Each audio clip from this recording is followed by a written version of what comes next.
Look, Paulie, I'm not a big fan of moral victories, but when Stephen Curry's out of the game, regardless of how frustrating this end result was, yes, the Golden State Warriors lost to the OKC Thunder, but it was close. They played great defense. There were a lot of positives to take away from this game. Paul McCaffrey, a.k.a. Paulie Mac, a.k.a. Hey, now, he's joining me. Larry Krueger's going to join the party in just a minute. Let's get into it. It was a frustrating night. We're going to have a good time. It's Thanksgiving Eve, everybody. And this is the Krueg Show. Soon, we're going to say it's Paulie's Particles, and it's the Golden Days. They always find something to nitpick, and that's because there's expectations for us to win. It was a pretty crazy night. Woo! Let's go! In a minute, I'ma need a sentimental man or woman to pump me up. Come on and break me off. 'Cause I get what I want and I like what I see. If you got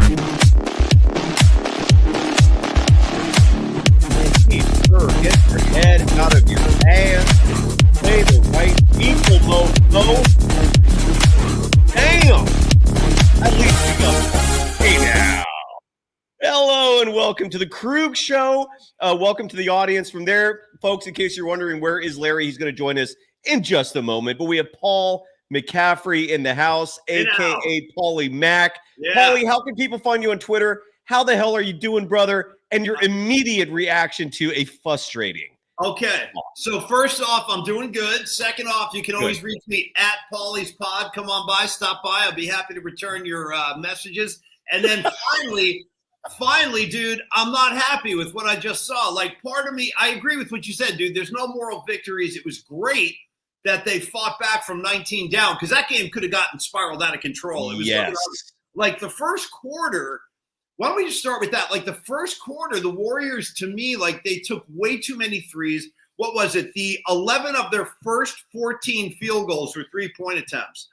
And, I mean, it was like they were almost afraid to go into the paint. And then it kind of loosened up in the second. They went on that great run in the second half. But when you're that close and you scratch and fight and claw back and you got Steph Curry and street clothes over there, that's a game you want to win. You want to close that out. Like, and one of my immediate questions I would ask, and I'll take your thoughts or commenters. I can see all you guys chime in on this. Like, I'll just start here. Like, why wasn't Buddy Hield on the floor for that final sequence, the final possession? Because they really didn't have a sharpshooter out there. Like Wiggins, yes, he did hit the three couple of possessions before that. But I would feel a lot more, at least as a decoy, give the defense something to think about on the perimeter. And he wasn't out there. He was on the bench. And the play that actually they tried to execute, dumping it to Wiggins under the hoop, and he just throws up that kind of ill-fated baby hook. It was ugly. So great effort, but I mean that's a game I think they really wanted and should have won. I'm saying it, man. That's a game that was in their hands. As Abraham De Leon writes astutely and eloquently, because Kerr's going to Kerr. Well, I would say this, Cyrus. I'm not trying to make, like positive declarations of what should have happened, but I am asking the question, like, I would have liked to have seen Buddy Hield out there. Do you agree with that? Do you disagree? Well, like I was pretty active on the social media scene tonight. And again, folks can follow you, Paulie, on Twitter at Paulie's Pod. You can follow me, Cyrus Saatsaz, on Threads and Instagram at Dog Wild. I'm on Twitter at Surf Journalist. And I was typing away tonight. And one thing I typed early on is that the Lindy Waters III honeymoon is over. That's not me saying like I've turned on the guy that I don't want him to play, but all the feel good vibes that were coming from this new acquisition, this 3-point threat, it's not quite the same anymore. And the reason why I bring him up to respond to you is because he is the reason why Buddy Hield was not in for that final possession. Lindy Waters was subbed in for Buddy Hield via Kevon Looney. There was a whole mess of substitutions there. And then the other player that I thought, Paulie, piggybacking off your thoughts about Buddy not being in there, why wasn't Jonathan Kuminga in there for the final possession? This was his first game back. He missed the last two because of illness. We never got really specifics on what that was, but clearly it had to have been something that brought him down considerably. And you could see at the beginning of the game that, he was getting his wind back. He wasn't his energetic self. But then you look at his numbers like throughout the game. You look at the eye test. I mean, if you were watching clearly, Paulie, well, I don't know if it's clearly, but I'm guessing you remember that monster slam he had, and those slams, look, I know some people like to disparage it as he's just a slam dunker and he can't do anything else, which, side note, it's not true. But those dunks do contribute to this thing that is very real in sports called momentum, right? Listen, I thought Kuminga played a great game tonight. I mean, I love when Kuminga asserts himself and gets aggressive and takes it to the rim, because to me, only positive things can happen. He finishes beautifully, or maybe he'll get the foul, and I would like to see Kuminga be aggressive like that more often. I think good things happen when he's got his eye on the rim and he takes it to the hole.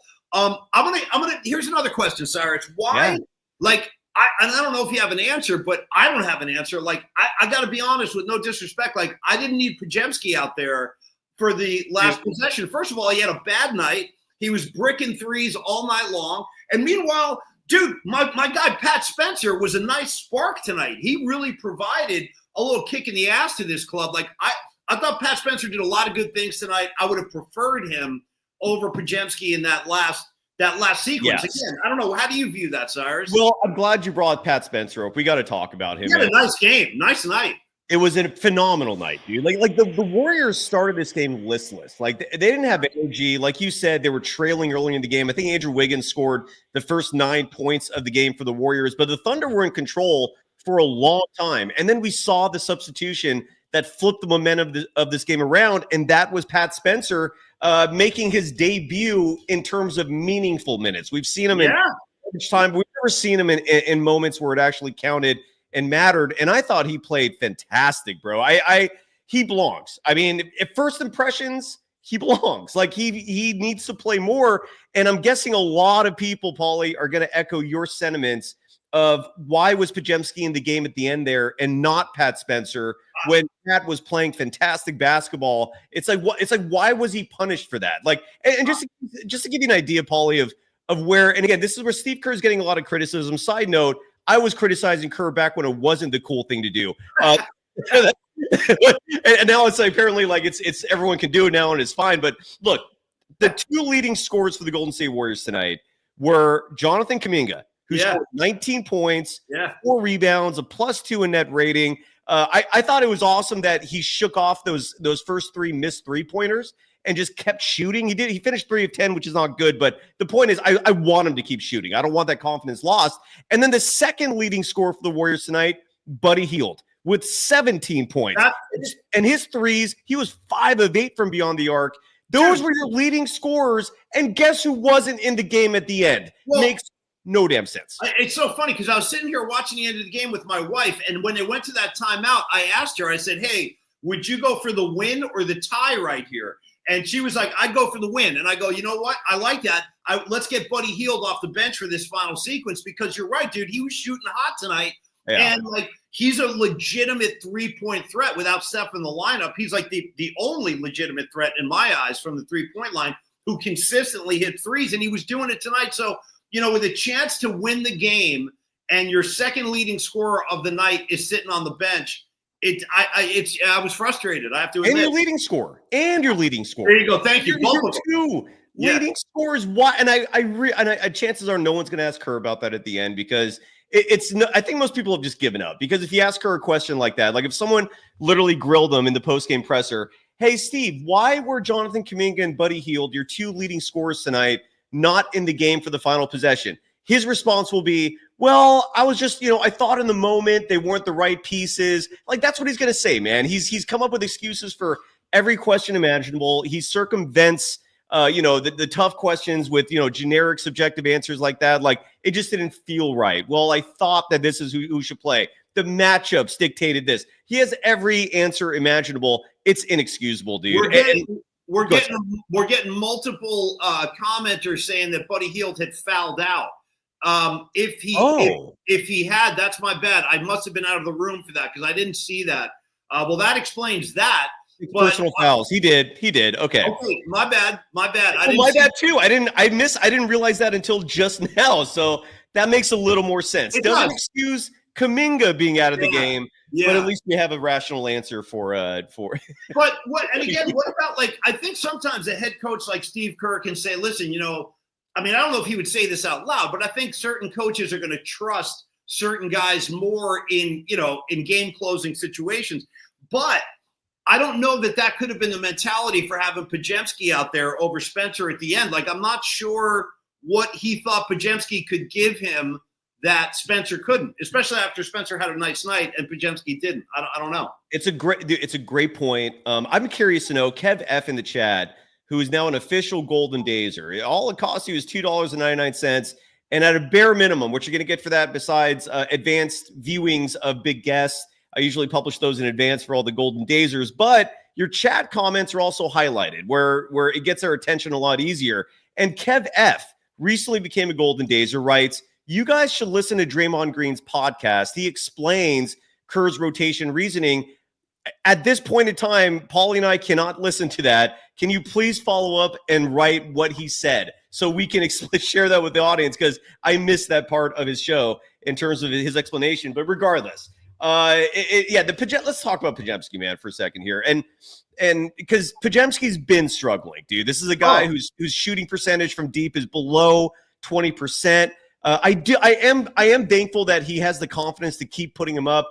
I'm not grateful that every time he makes one, people celebrate like it's a party. No, it's like just because he made a three doesn't mean we should be celebrating. It's not that much big of an accomplishment. He was 1 of 4 from deep, 4 of 10 from the field, a 12.8 rebound, 5 assist night. It wasn't terrible, but like you said, dude, Pat Spencer comes in the game, and I don't know if you have a stat line in front of you, Paulie. If you do you want to tell the audience? And if not, I'll take it. But I thought he had a Let me bring it up. Yeah. Well, I'll cover it. So he played 14 minutes, 31 seconds. And I personally thought it was a fantastic 14 minutes, 31 seconds. Me too. Pat Spencer led the team in net rating tonight with a +9. 6 points, 3 assists, 4 rebounds. And, I don't get it. He should have finished the game. He should have been rewarded for almost single-handedly keeping the Warriors in this game. He should have been finishing. You're absolutely right, dude. Let me ask you this, Paulie, because you've been covering sports for decades now.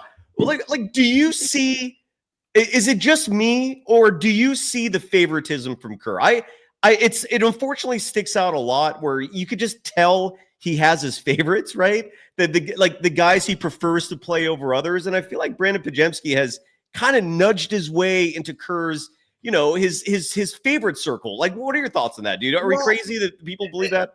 It's hard to speculate. I mean, I would say this, if Podziemski is one of Kerr's favorites, I would like to hear a thorough explanation as to why. Again, I thought, let's be fair to Podziemski. Last year, there was a lot of nights when he provided a good spark for the team, kind of like we saw Spencer give tonight, that same kind of thing, where he kind of kicks the team in the ass, everybody lights up for a few minutes, and they can get it rolling. But that hasn't been there this year. And tonight, I mean, dude, he threw up some really ugly bricks tonight. Podziemski was so off tonight.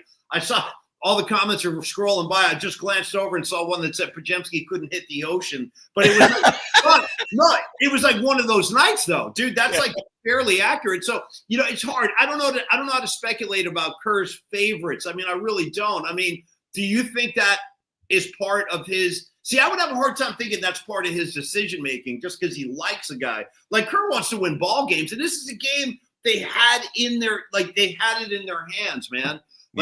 When they finally took the lead, they couldn't hit a shot. For that 3-minute sequence late in the fourth, dude, they just couldn't hit a shot, and it was really, really frustrating. And I don't know if Podziemski. I don't know what gives him the red carpet to be out there with the game on the line. I don't know. Just to add to that, Paulie, because both teams were struggling down the stretch. It seemed like neither team could hit a bucket. They were both the effort was 100% on both sides, and the legs were given out. But the Warriors, and this is where again sometimes coaching would help in situations like the Warriors went from the 5:45 mark of the fourth quarter all the way to 19.1 seconds without scoring a point. There you go. That's a 5. If I have my math correct, that is a 5-minute, 26-second scoring drought. Yeah. You can't do that. completely unacceptable. Did you know you were commenting on that? Like, what would you have done differently? I mean, you got to at a minimum make some substitutions, bring some players in, right? That's a long spell, 5 minutes at the end of the game to not score a single point. Frustrating. Yeah, it is frustrating, man. It is. And I'm just double checking. I'm looking at Kuminga's line right now. Oh. So Draymond led the night with 32 minutes. Actually, no, I'm sorry. Wiggins did. Wiggins had 35. Kuminga had 28 minutes, which is good for him. Yeah. And like you said, the 19 points, he only had the 3 fouls. So, it would have been nice to let Kuminga kind of finish the night with that same presence he had all night. And like I said, when Kuminga is aggressive and when he goes to the rim, that's my favorite version of Kuminga. When Kuminga's out on the perimeter shooting, that's great if he's making them, but I feel like he's way more effective in terms of affecting the game when he takes it to the rim. You're absolutely right. And, the fact tonight is an example of why I use the adage, great things happen when Kuminga plays. It's the more minutes you give this kid, the more positive results you get. This is a consistent thing, which is why when you see him getting 15 minutes a game, I go crazy. It's play the man and the results show. And he should have finished the game. Going back to what you were saying, where you said you were having a discussion with your wife about what to do at the end of the game. Yeah. And there's no hard rule on this. The philosophy that I've been taught and that I've seen followed for the most part throughout the years is if you're the home team and you're trailing by 2 and you have the final possession, you either go for the win or you go for the tie. You just go for the easiest shot because you're home, you've got that crowd behind you. Yeah. And if you get the game to overtime, you have the advantage just from being the home team alone. If you're the road team, you go for the win. If you miss, so be it. You're done, right? That's the typical rule that you follow. That's not a hard rule, obviously. So going to that final possession, the Warriors, it just sucks, man. It looked like Wiggins wasn't prepared to catch that pass from Draymond Green. It was almost like he didn't know what to do. It was ugly. It was totally ugly. And I thought he had a good game besides that, at least in the first half. He did. But yeah, the way that thing ended was unfortunate. And that's where, again, I don't understand why Kuminga's not in the game, because all you need is 2 points and Kuminga can get you a bucket. That is not a weakness in his game, scoring. That is one of his strengths, especially a 2-point shot. Truth Telling in the chat writes that Podziemski did have a great third quarter. And I want to read off the line just to see if what he says is true. Brandon Podziemski in the third quarter played 10 minutes, was 3 of 6 from the field, 1 of 3 from deep, hit a free throw, had 3 assists, 2 rebounds, was a +9. So yeah, he was great. He had 8 points. The one player who was better in that same quarter was Kuminga, who played the entire quarter, also shot 50%, was 4 of 8 from the field, 1 of 3 from beyond the arc, had 9 points, 3 rebounds, 2 assists, a +11. That third quarter was a difference in this game, at least from what I saw. But Paulie, let me ask you this, man. And thank you everyone for your super chats, your donations. Strongly appreciate it. I am not, like we said at the beginning of the show, and hopefully Larry Krueger will join us at some point. I don't know where he is, but at the beginning of the show, we talked about moral victories, and I don't subscribe to that for a team that's trying to win a championship. Moral victories are great for young up and coming teams. When you're a veteran squad like this, that means nothing. But I do think tonight was a moral victory in the sense there are exceptions, and I think tonight was one, if for no other reason, because Stephen Curry was out. His absence is profound, no matter what game it is. Tonight they're playing the Thunder, a team most people are saying is the best in the entire NBA, if not at least the West. And the Warriors push them to the limit, man. I mean, if Shai Gilgeous-Alexander doesn't hit that 3 at the end, I think the Warriors should have won this game. They still could have, if not for these lame substitutions at the end. Paulie, in your opinion, what's your thought on moral victories, brother? Was this one for the Warriors or no? I basically agree with everything you said. I think for young, inexperienced teams that are trying to find their way in the league, there's definitely a time and a place for moral victories. But as you said perfectly, when you have your sights set on a championship run, which I think this group does, or they would like to see themselves as being that caliber of squad, to me, this is a game you want. And you should, listen, they're coming off that ugly loss to the Nets, right? That was a bad loss. And I start to get worried about Steph not being in the lineup yet.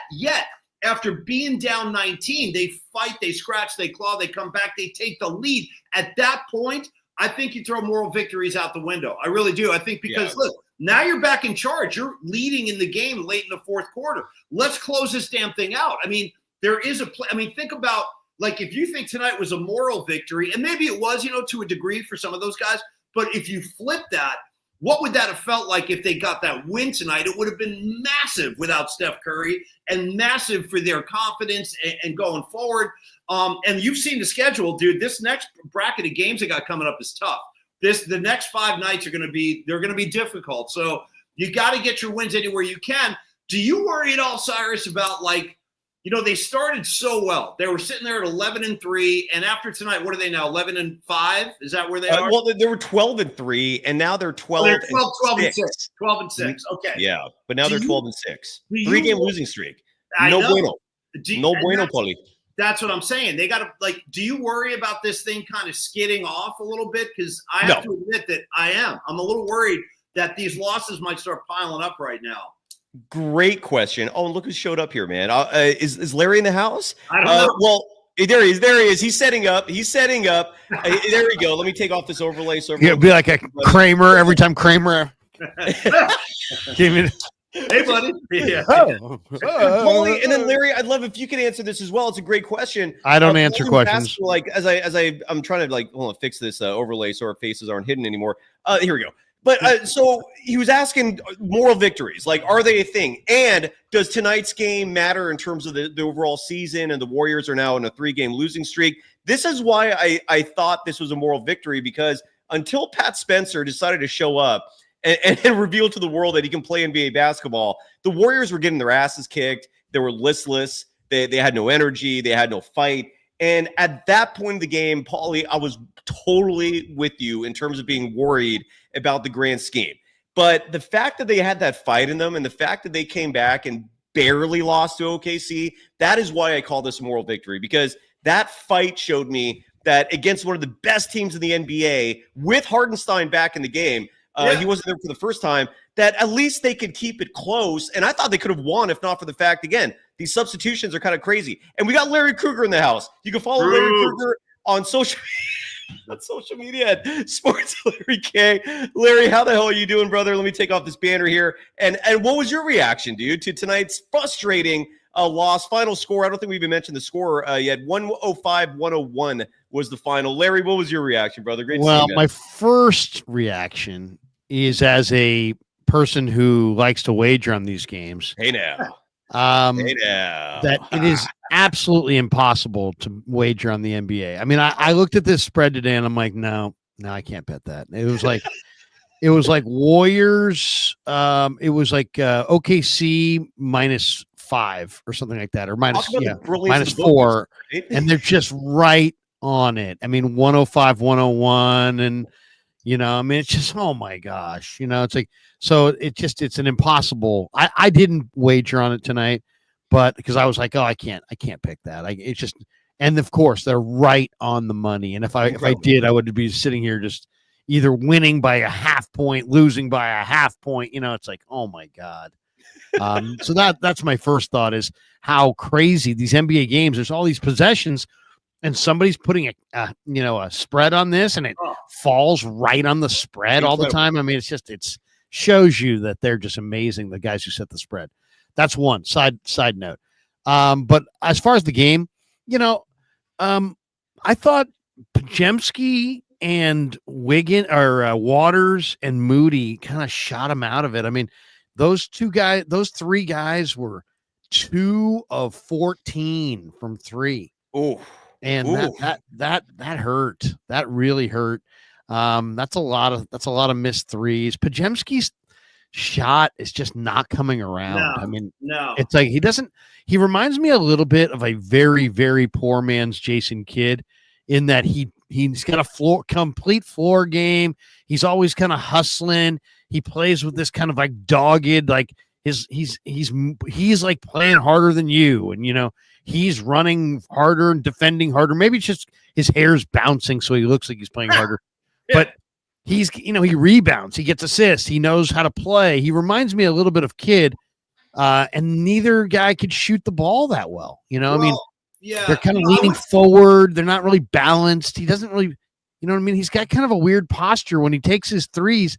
They don't look like they're going in. No. Did you hear Bob Myers talking about that during the broadcast tonight? No, I didn't. What did he say? It was awesome. He said, and it was very insightful, and I almost wonder if Myers is going to regret talking about that. It was almost TMI. He said that from his perspective, he thinks Podziemski is aiming his shot when he shoots his three, that he looks like he's aiming for the bucket. And he said when he sees players do that, it means that they're thinking too much about their shot. And he's way in his head. And don't quote me verbatim. That's not verbatim what he said, but I'm paraphrasing. But what are your thoughts on that? That Myers actually analyzed the shot and thinks that Pods is aiming out there. What do you think? That's what it looks like. That's exactly what it looks like. I think Myers is on the money. But then I was also going to say that, it wasn't the most efficient game from Kuminga. He had 8 of 21, 3 of 10 from threes, or 3 of 10 from three. But I'll tell you, there was a play late in this game, and I don't know who it was that was defending Kuminga. It was in the fourth quarter, and he put it on the deck and got all the way, and the guy was defending him. He never really beat him he never blew by him, but he just kept driving in, and his length got all the way to the front of the rim, and he laid it in. And I'm looking at that, and I'm like, wow, in some ways that is so, for a guy like Kuminga with that kind of length and athleticism, if he just plays under control, he can just kind of get to the rim and then just kind of lean forward and finish. He doesn't even need to beat anybody. He can just kind of protect the ball on the way to the rim. I looked at that and I was like, you know what? This guy, if they ever gave him the ball more and just allowed him to drive and told him to be under control, as long he may not get the highlight reel dunks if he's under control, but he might be able to finish kind of at will. So, that to me, I saw that. I was like, wow, Kuminga's got some awesome upside. I would definitely not move him. Phenomenal. Absolutely right, Larry. I was saying the exact same thing, Larry, before you joined tonight. That is my favorite version of Kuminga, when he takes it to the rim, when he drives with authority, because he can finish. He is so athletic and strong. And even if he doesn't finish, he's most likely going to draw a foul. And Krueg's another guy I want to pick your brain about, because Cyrus and I talked about him quite a bit already, was Pat Spencer. I really liked what he gave the team tonight. He had a lot of that dog in him too. He's a tough kid. He was scrappy, made a couple of big buckets. And for my money, Kruegs, I would have rather have had Pat Spencer out there on the floor at the end of the game based on how he played tonight, instead of Podziemski, who, to your point, dude, he threw up some god-awful shots tonight, some really ugly bricks. So give me the Larry Krueger view of Pat Spencer, because I liked what I saw tonight. Well, his brother is also in the league. Who's his brother play for? He was just in the draft. Pat Spencer. Pat Spencer's brother played at Connecticut, and it was really, really good. He was their star player. I'm looking at. He got drafted this year in the second round, I believe, by somebody, Lakers or somebody. I forget who's got him. What's your point of his brother? Cameron Spencer. Cam Spencer. Because, the brother is really, really good. They're kind of similar. Pat's a little bit smaller. Cam's probably more like 6'4", 6'5". Pat's, the older brother, a little smaller, but he's a great athlete. And both these guys can really play. Yeah. This guy can play. He played at Northwestern. He's a smart guy. He's athletic. He's the kind of guy that I was saying, man, if you could take this guy down to the park in any city in America and just take people's money. It's just like, he just doesn't look like the kind of guy that's just going to, he looks like he could be like a male model or something like that. Instead, this guy's, kind of dirty. And really as a guy can play. He played 15 minutes tonight. He gave them a huge lift. And Larry, what were your thoughts on, because Paulie and I already beat the subject to a pulp, Kuminga not finishing? I thought there's a lot to break down, but to me, that's the headline of this game. He's your leading scorer. He was your best player tonight, I think, generally speaking, and he doesn't finish. How do you explain that? It made no damn sense to me. This is like going to be a nightly thing with the Warriors. Is like, there's a few guys that are probably driving home going, what the hell? How about Trace Jackson Davis? He didn't play at all. Played 4 minutes. A little bit. It just wasn't his game per se, but I hear what you're saying as well. It's like 3 minutes, 56 seconds. Yeah, I don't get that. That's all he gets. I mean, that's crazy. Gary Payton, sometimes Gary Payton's a significant player. Gary Payton wasn't a significant player in this game. So, I mean, Kerr's just got a lot of guys, and this is how it's going to go.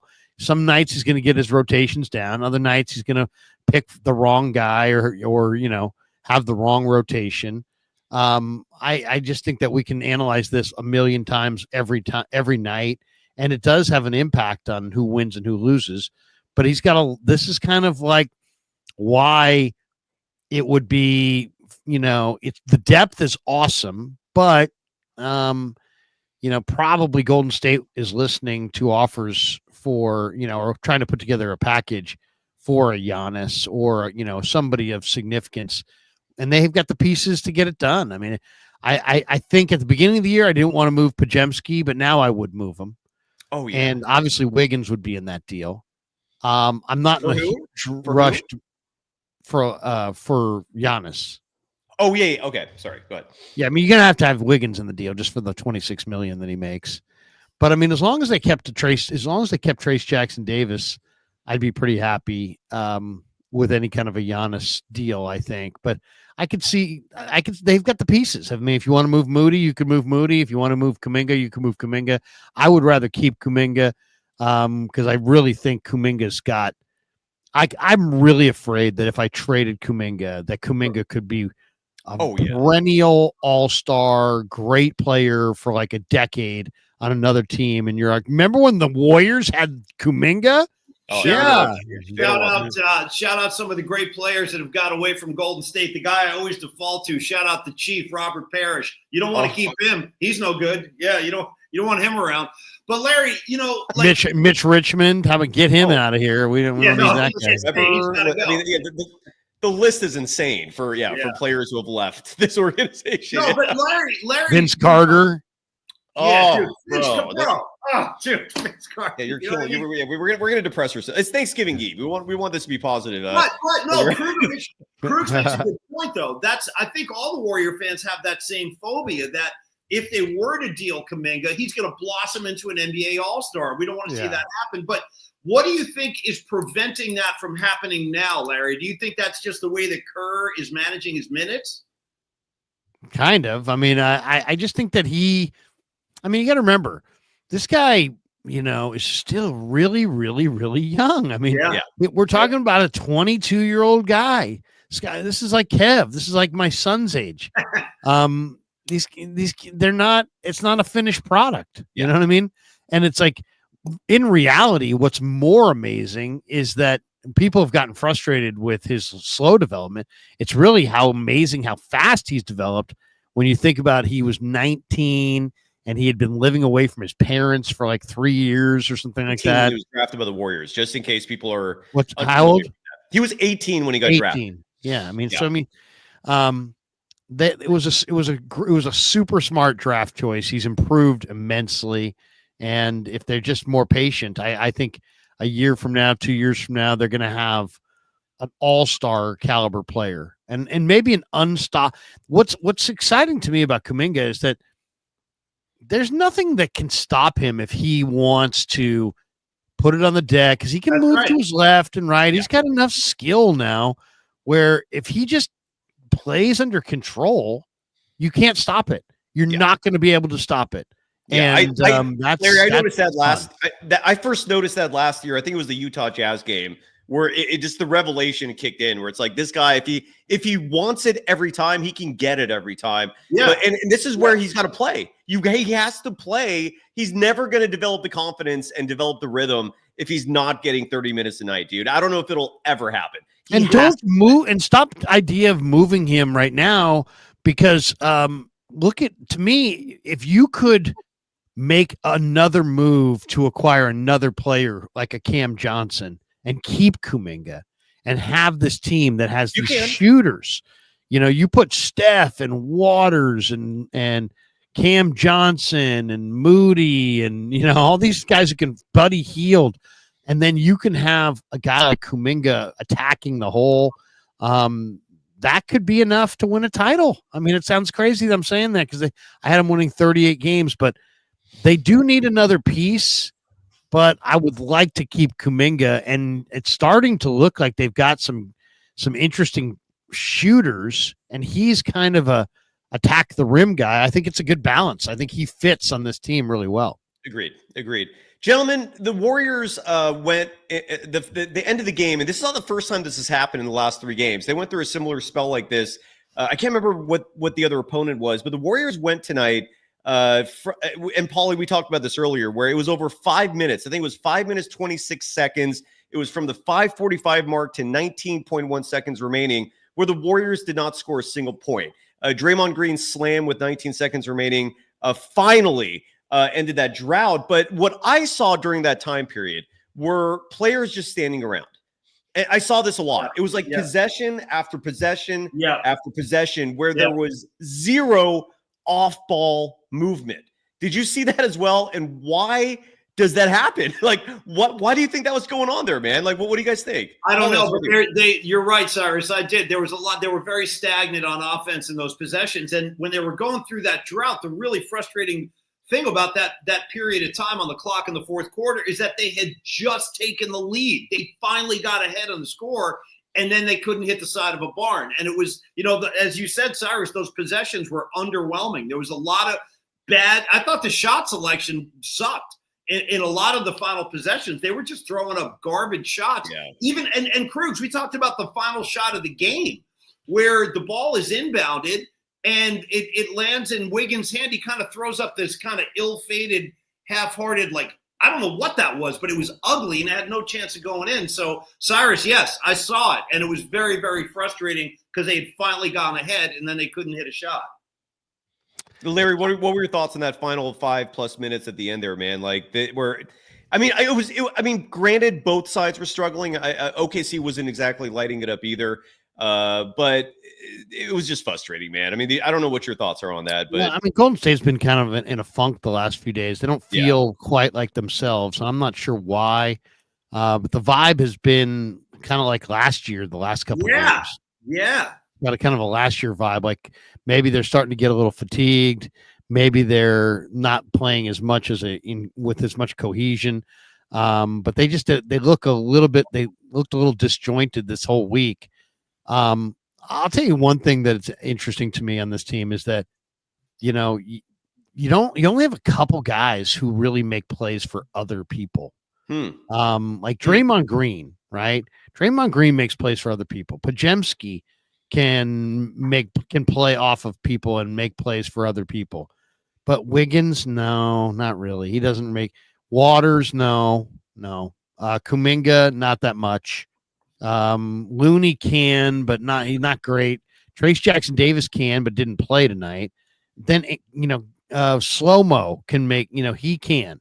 And I thought Spencer got other people involved. He was awesome. He was. To me, it's like you got to have good passers. You got to have good passing combinations out there for Kerr. And if those were the guys who, the more I watch Anderson, the more I can see the value of Anderson because he does do some things. And he's a pro's pro. He makes the right play. He fills up the stat sheet in a lot of areas. He does a lot of different things. Krug, the another thing that haunted them tonight was exactly what you said. They need crisp passing. Instead, they had a lot of turnovers tonight, way too many turnovers. And Crugs, Cyrus and I talked about this before he came on board tonight, but you look at Waters, his minutes and his line tonight, and I got to admit it's frustrating. I mean, Kerr loves playing him. He was out there tonight for 24 minutes, and he chipped in for 4 points. He was 1 of 7 shooting. Again, like if we're talking about spreading some of these minutes around, I don't know, like where are you with what you're getting from Waters at this point, Larry? Well, I mean, you got to know Steve Kerr a little bit, but Kerr is a believer that you play well against your former team. It wasn't Waters and OKC Thunder. So yes, just last 2 years, I believe. 2-3 years. So I mean, maybe he gambled. He probably gave him some extra minutes tonight, hoping that he would play really well against his former team.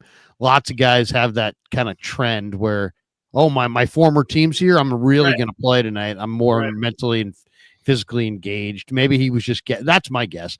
My guess is he kind of figured, you know what, Waters maybe has a big night against his former team, and it didn't work out, and that's the other thing. It's like, sometimes it's like putting out a Major League Baseball lineup. Sometimes you're going to hit some guy at the top of the lineup and it's just not going to work out. He's going to go for 5 and he's going to strike out 3 times. Doesn't mean it wasn't the right decision. Just mean it didn't work out. And then there's other times you're going to put somebody up there who probably was the wrong decision and he's going to go 4 for 4. And it's like, wow, you're a genius. No, you just put a guy up there and he had a great day. So I don't know. I mean, I sometimes I feel like the lineups are kind of like the rotations in basketball. Cyrus, you're muted, kid. You're muted.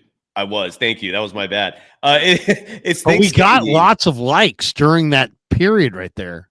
When I was muted, I know. Right. I wonder what it's. There was lots of likes. There was lots of reaction. It's skyrocketed. I mean, the number of people that joined the stream during that muted period. It just tripled. Yeah. It's amazing. It's an amazing. Try that. You should try that. It was a Steve Kerr call. It was a gut decision. I thought it was best to mute at that point. I just felt it was right. It was the matchup called for it. And, the mute. I feel like you've changed since you've gotten the ring light. Yeah, he has. It's like all ego now, man. His ego. I didn't want to say anything with Paul here and we're on a live stream, but I feel like you've changed. I feel it too. He's got you got the ring light. You're like, Mr. fucking ring light is here. Ooh. Yeah. I'm a pro, it's like shit, It's like, the people out there need to know, like, from my perspective, this is amazing, dude. You two are legends in the San Francisco Bay Area. For me to be hosting with you two, I'll shut the hell up if you ask me to. I really will, dude. I defer to you two always and forever. But incredible stuff. It is Thanksgiving Eve. Is there anything we talked about doing a short show tonight? We got things to do. We're wrapping it up here. I want to point out some stats here real fast as we wrap it up. The Warriors won the rebounding battle. This doesn't make sense, but they did. They won it 57-48. I don't know if that makes sense to you guys, but they weren't passing the ball. In case you're wondering, were they really standing around? Was the ball really not moving much? It wasn't. The Warriors only had 25 assists in this game. The Thunder's defense was good. And then points in the paint, a category that the Warriors I believe are 10th in the NBA this year. They were last year. They lost that battle 40-38.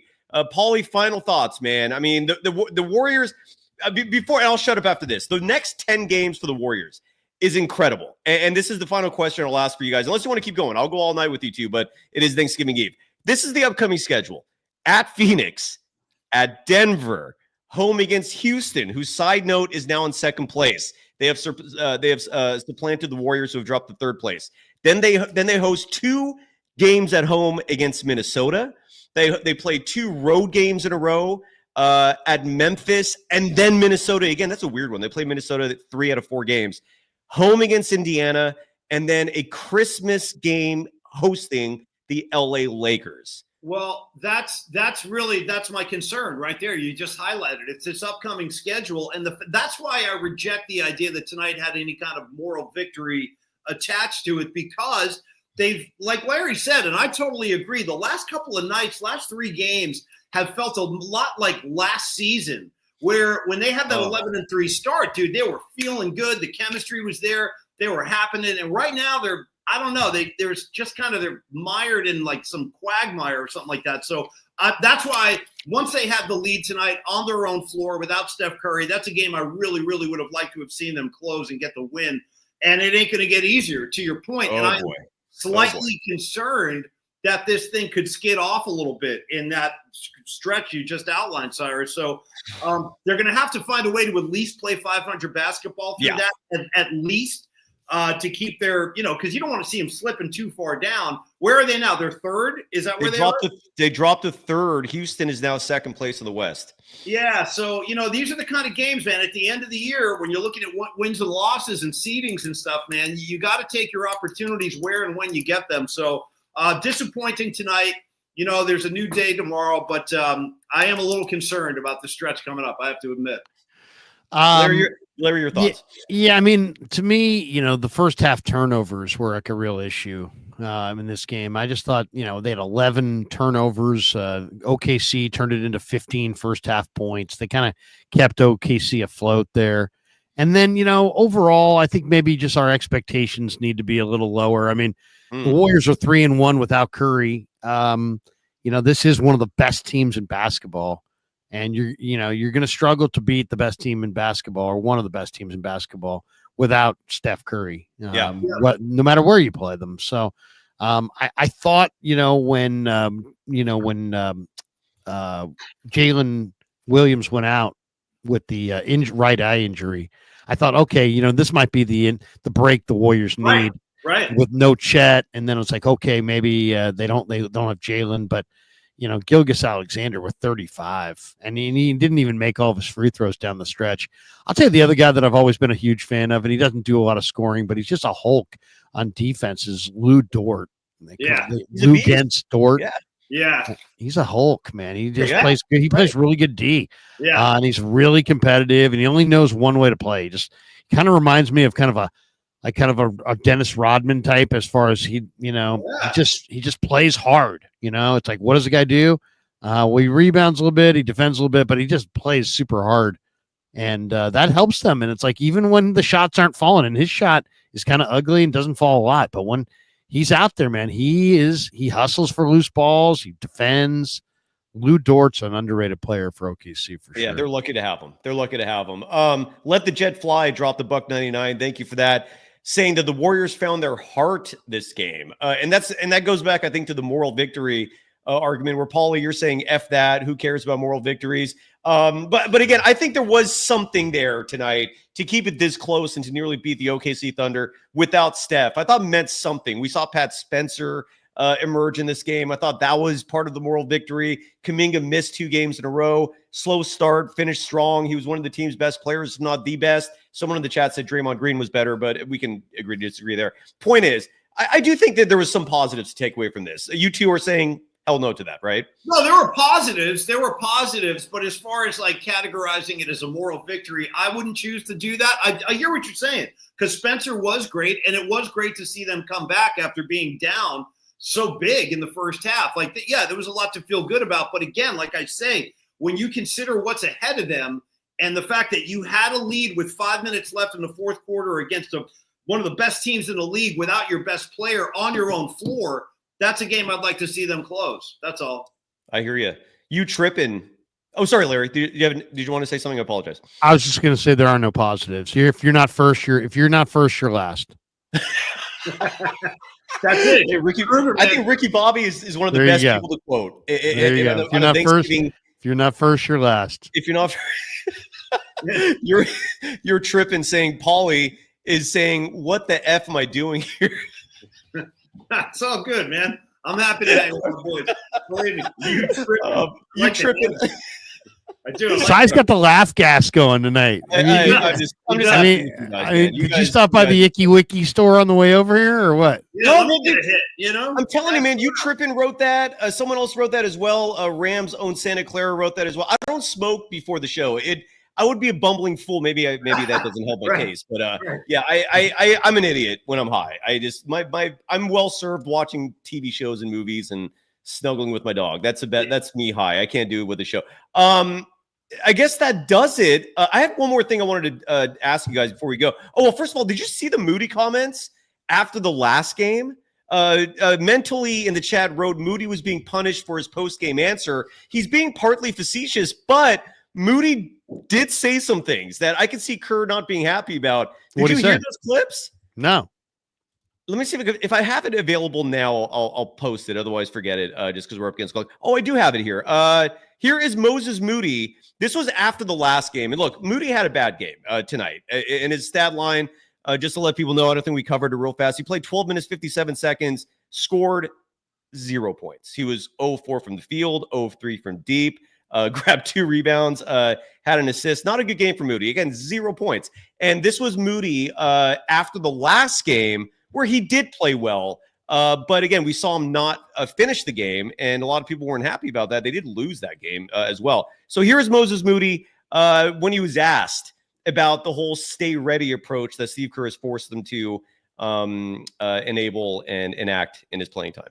You got so much speed. First 9 minutes in the second quarter, then you didn't start the second half. You came in like late in the third quarter. How important is like rhythm to be able to sustain, how you're feeling out there for you? That's not a luxury I've had through my career. So I've kind of had to figure out how to play whatever happens, whatever the opportunity is. So I kind of just deal with whatever it is. So I don't necessarily look for outside things as in playing time, rotation, whatever it is. Just when I get the opportunity, I take the shots that I get. I take the driving lanes that I get and just play. Thoughts? Anything? I'm not getting highly controversial out of that, but to me, it just seemed like he answered the question. He's just being honest. I mean, what's the harshest thing that he said there? In my career, I haven't had that luxury. Right. If he had said, in my career, I haven't had that luxury thanks to fucking Steve Kerr, who fucks me up every night. Yeah. And he's always jamming me up, man. He's jamming me. I mean, if it went there, then I'd be like, maybe I can see what you're saying. It's kind of a big deal, but he's got the guaranteed deal. He could totally drop an FU if he wants to now. Steve is screwing my career up, and could you imagine? I can't, and I wish he did. That would be incredible. Your thoughts? Yeah, F Kerr, F this team. I got my money, so F all y'all. It sucks. I told you my Warrior fan who owns All Star Donuts across the street in Walnut Creek. Every time I see him, he's like, "Man, Krug, they gotta fire Kerr." I'm like, dude, every time I've seen you, like the next time I see you, he's won another title and he's had another parade. Yeah, and he's like, yeah, but they gotta get rid of Kerr, man. I'm like, I go, what about the parade? We're having these parades. Don't you think we should probably keep them? He's like, no, man, we got to get rid of Kerr. So there are people out there that are like you, Cy. They want to get rid of Kerr. Look at ATGYY. Facts. Kerr's got to go. There you go. Yeah. There's internals. There's support for Kerr's got to go. Maybe him and Shanahan could go together. Ooh. Why, can Belichick coach the Warriors next year? Is that possible? Hey now. I would pay so much money to see Bill Belichick coaching the Warriors. Oh, dude, just for an exhibition, just for a preseason game would be amazing. Yeah. With the hoodie, dude. He's got the hoodie and the headset. He's walking around. I'm all in. Bring it. Right. I would love that. He's got that cut off. He's got the cut off sweatshirt. Totally. Yeah. He's got the headset going, That would be awesome. Daniel Shabazz is asking, what does the All-Star Donuts guy say about Shanahan? Now he doesn't. He's strictly Warriors. Okay, he'll close down his donut shop and have like watch parties in the back. Nice. I'm like, dude, what are you doing with the donut shop? He's like, I always give him shit. I'm like, this donut shop is a front for something. I know it. Right. You're working something else through here. You're selling all these donuts for like 90 cents. Come on. So give me, but supposedly he's killing it. That's CK. That's my man CK. Yeah. Oh my God. But should Kenny Atkinson get more love? A couple people in the chat are bringing up Kenny Atkinson and the fact that the Cavaliers only have one loss this year. My rebuttal to that is it's the East. Slow your roll. A lot of teams could kick ass in that weak ass Eastern Conference, but do you think Kenny Atkinson was didn't get the credit he deserved when he was an assistant with the Warriors? No, I mean, how could you say that? He was the NBA's #1 assistant in the NBA Players Survey, I believe, the last 2 or 3 years. So there you go. He has been properly recognized and now properly paid, and there was a lot of talk that he was really special. I can't speak to it, because I wasn't covering the Warriors like in person.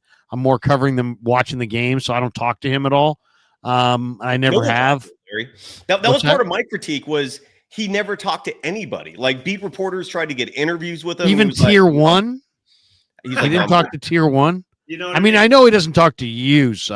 No, These were tier ones. Yeah, he was didn't- saying no. He didn't talk to tier ones. He didn't talk to tier Now ones. we got a story. Now we got a controversy. Yeah. Now, excuse me, he didn't even talk to tier ones. See, we What? What? He told Anthony Slater to get lost. What? Yeah, he didn't do interviews, man. He was staying hidden. And then Do you think if I really went, answer me this? I need to know the answer to this before I get out of here. All right. I've been in the Bay Area media scene for a while. Do you Yes, you think if I made it my mission to get to tier one, Easily. that I could make enough You have to show up. Like by the phone end of calls, maybe an interview or two, maybe somebody could get me, somebody who knows somebody.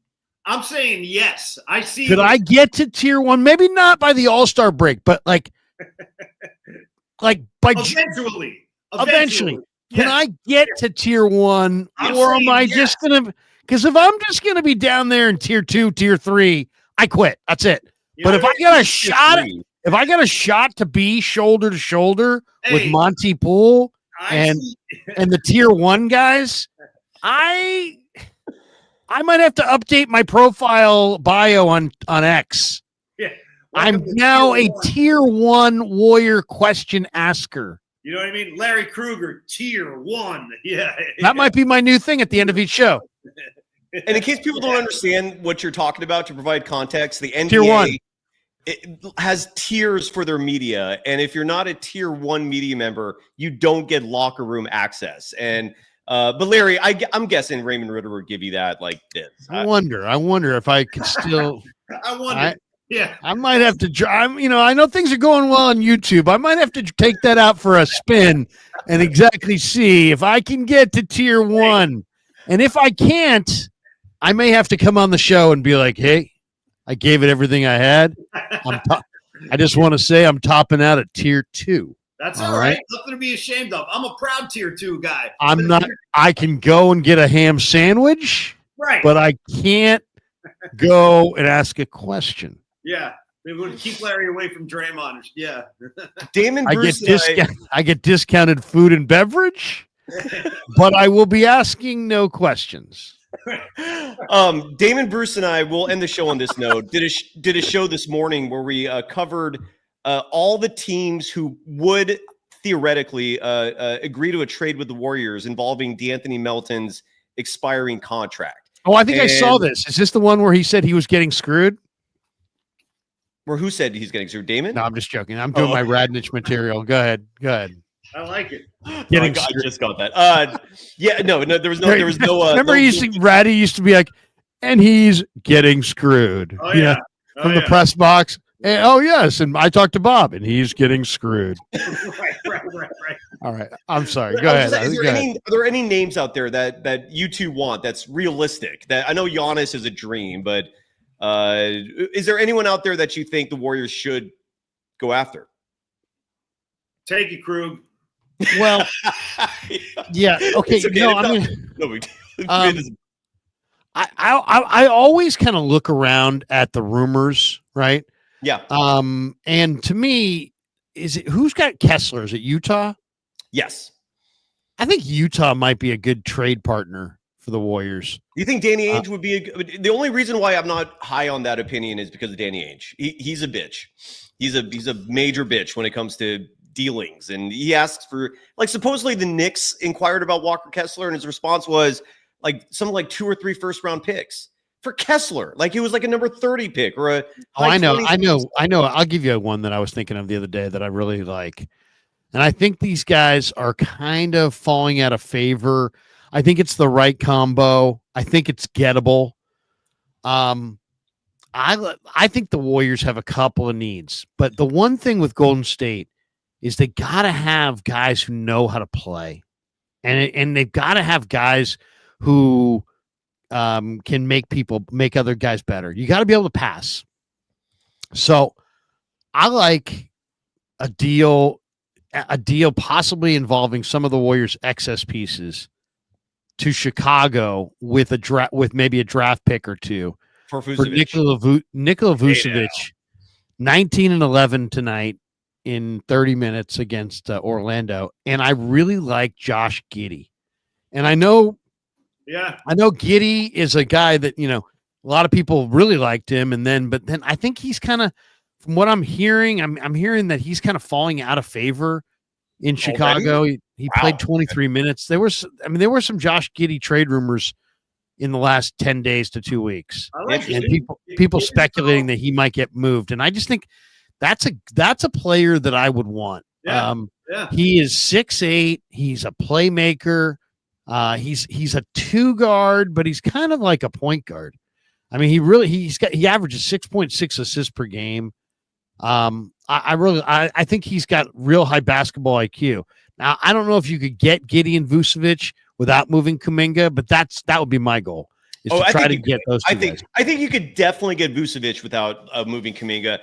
Josh Giddey, for people that don't know, was Kerr's ideal selection in the 2021 draft. That's who Steve Kerr wanted, and the Warriors were going to adhere to his wishes until Kuminga dropped to number 7. He dropped to number 7 because OKC took Josh Giddey with number 6, and the rest is history. But I'm on the complete opposite side of the coin on that, man. I want nothing to do with Josh Giddey.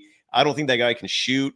The guy's banging like 17-year-olds. That's a whole other thing. That a big amount of baggage. You remember that story last year. But to be fair to Giddey, I believe he was cleared, wasn't he? Seriously. Well, they paid off the girl, and then she decided not to, be interviewed by the police, and then without an interview, they had no case. So, whatever. That's besides the point. I don't like him as a player. I don't think he'd be. I don't want him. I don't want Josh Giddey. But we could agree to disagree. Here's what my favorite trade was today. There were 2 that stuck out to me from the discussions that I think would be really beneficial for the Warriors. The Toronto Raptors, you could trade DeAnthony Melton and Gary Payton II and get back Bruce Brown. I mean, Kelly Olynyk's the name that's been floated out there, but Bruce Brown's out there. That dude, everywhere he goes, produces results. Teams win championships with that dude on your team. He can pass. He got busted for jaywalking Friday. Oh, in that case, then never mind. He's out. Forget it. Jaywalkers, hell. I mean, San Francisco. You're done in 2 seconds. Gotta go. but Bruce Brown. 2 weeks ago, he was driving his bike. He had no light. I don't know if you guys heard about this, but he made a left-hand turn without putting his signal on first. So he's out, man. This guy's he's a menace to society. Yeah. Anyways, check out that episode if you're interested. Bruce Brown and Davion Mitchell. That was going to be because Davion would replace. I love Davion. Yeah, so you could get both of them from the Raptors. There's also Robert for Williams. What? For what?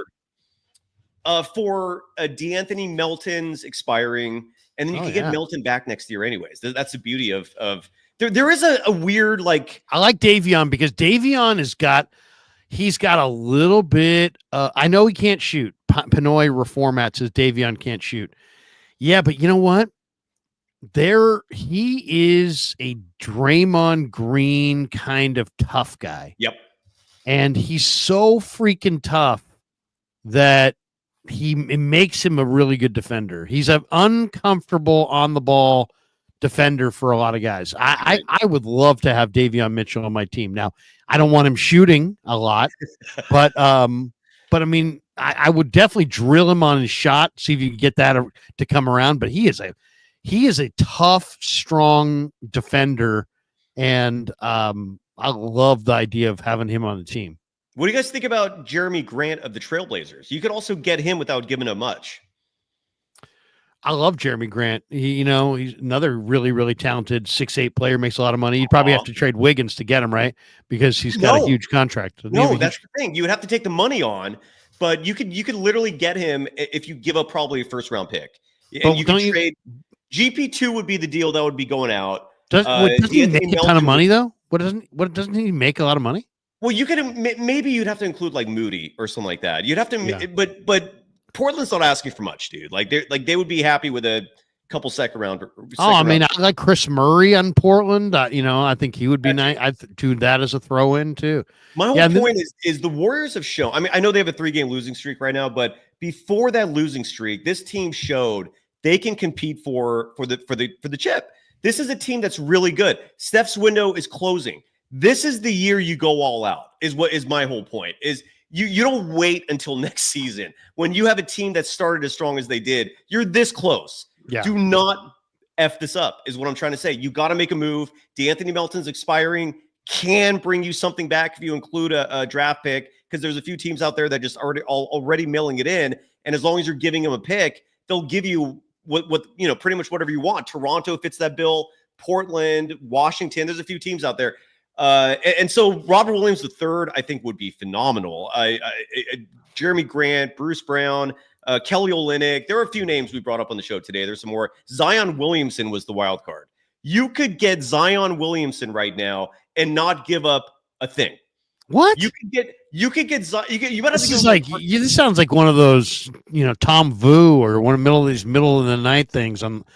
But wait, there's more. Well, you know what it sounds like? But not only that, you get the frying pans, but wait, there's more. Is it going to be Cyrus talking about bringing in Zion? I got to say that to me is going to qualify you as a tier 1, tier 2 guy right there. Seriously. If you could somehow pass that idea to Slater, right, you could be tier 1, maybe for the foreseeable future. Maybe. What that could mean for your future is immeasurable. I can't even speak to that kind of longevity in tier 1 is impressive. Speaking of the future, I want to take a second of reality here and say I want to wish both of you guys a happy Thanksgiving. I hope you guys enjoy the day tomorrow. Larry, you've been phenomenal this year, dude. Cyrus, I love you like a brother, and I just want to say, and to everybody watching and listening. No, we're wrapping up, Paulie. We're wrapping up here. Okay, we're all leaving together. But yeah, and you know what? Let's give a shout out. Will somebody walk me to my car because let's give a shout out to the lonely people out there, man. Because Thanksgiving, you get all this messaging of family and socializing. There's a lot of people out there who are just alone. So a shout out to you. Like, just don't be depressed. It's okay. You'll get through it. Watch some football. Get hammered drunk if you got to. Just this is why this is the beauty of this kind of format. You're not alone. No, you're sitting here with us right now. There you go. Hey, don't tease me with Zion and then show me a little leg and then get out of there. What's the deal? Zion, and by the way, your favorite team might get one of the most intriguing players in the entire league. Gotta go. Zion Williamson might not even come back to the Pelicans next year. His contract, because he missed so many games, is no longer guaranteed. The Pelicans are done with him. There is a strong possibility after the season they're just going to cut his ass and move on. So given that's the situation, he's currently got a hamstring injury that's going to keep him out until late December, maybe January. Point is, if you want him right now and you're willing to offer New Orleans like a single first-round pick and then match the salaries with DeAnthony Melton, a GP2, maybe you got to. They would go for that? They would go for that. Then do that. Okay, well, but then you see the chat right now. A lot of people don't like that idea. There's a lot of because he's injury prone, because he loves porn stars, and his commitment's been a question mark. I'm with you, man. I say you roll the dice on that, but a lot of people are against it, man. I put that in the category of he runs a little hot.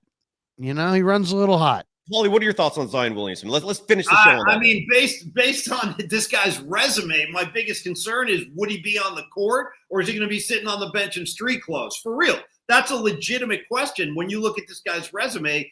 I mean, that's one of the biggest talking points around his pro career is the guy's never on the floor. When he's on the floor, yes, he can ball, dude, but we don't see enough of him on the floor. So to me, it's a gamble. I think you're gambling if you're talking about bringing in Zion. If you can, great. I love it. I love the idea of that. I mean, because his money is not that big, right? Doesn't he make like? No, he makes a decent amount. What does he make? I thought he was making like 35. I'll look it up right now, real fast. Oh, okay. I didn't think it was that much. Yeah. So you would have to trade 4 or 5 players to get him. Well, here's the other beautiful part about it. You could trade for him, and then let's say it doesn't work out, you could just release him after the season. True story. It's insane. And that's part of the reason why he's split with his agents. He's a very intriguing player. He can rebound outside of his area. They don't really have a player who can rebound outside of his area. He's also just such a Hulk as far as strength. And he's got great ability to score, and there's just nobody that can stand in front of him when he's going hard to the hoop. I think he would be awesome, and not to mention, if I'm one of these guys at NBC Sports Bay Area, What can I do to help this get done? Because you know how many more people are going to watch the Warriors every night if you had Zion Williamson added that to the mix. That would be amazing. I would love to see that. I would absolutely love to see that, and I'd take that risk. All right, I would. I know it is a risk, though. But I'd take that risk. It is a risk. Yeah. I would too. I love you guys. Happy Thanksgiving. We're back. We do this every week. Paulie's Particles is coming soon. Yep. People can start subscribing now, right? Hell yeah, man. Get over to Paulie's Pod. Get involved. Subscribe. We'll see you in January right alongside Kruegs and my man Cyrus. That's all. Larry? Hey, happy Thanksgiving to everybody. Yes. We're doing the best we can over here. We're not tier 1, but we're doing the best we can. Yeah, man. And I'm gonna go make some popovers right now. Ooh, and nice. I make them from a recipe from Ina Garten. Have you heard of Ina Garten? She does a show on the cooking channel. Oh yeah. And she's always making great food for her boyfriend. So I'll be watching a video from Ina Garten, following it to a T to make popovers. I do have popover pans. Ooh. So I'm getting my popovers on right now. It's 11 o'clock on a Wednesday night, but this man, these hands just got to cook. You know what I mean? Don't try to stop them. Yeah. All right, boys. Love you, boys. I love it. Sometimes these hands just got to cook. All right, love you guys, and thanks to the audience. We don't exist without you, and that's not what you said the other day before the show. Oh no, good. Oh yeah, well that's off the record. That doesn't count. Thank you to everyone. In all seriousness, love everyone. Thank you, Larry. Love you, Paulie. Love you. We're done. Happy Thanksgiving. Bye-bye.